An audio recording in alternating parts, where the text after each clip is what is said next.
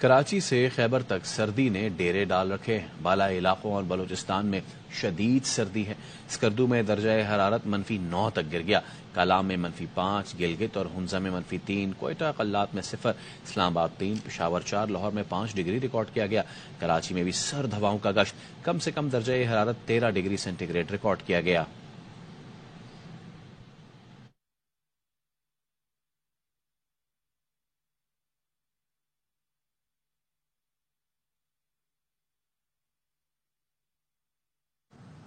سردی کی شدت میں اضافے کے ساتھ ہی محکمہ تعلیم سندھ نے صوبے بھر میں اسکولوں کے اوقات تبدیل کر دیے.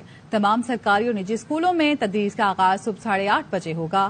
محکمہ تعلیم نے احکامات پر عمل درآمد کی ہدایت کر دی. سیکرٹری تعلیم نے احکامات جاری کرتے ہوئے کہا کہ اسکول لگنے کے اوقات کار میں آدھے گھنٹے کا اضافہ کر دیا گیا ہے. کلاسوں کا نیا شیڈول 31 جنوری 2024 تک نافذ العمل رہے گا.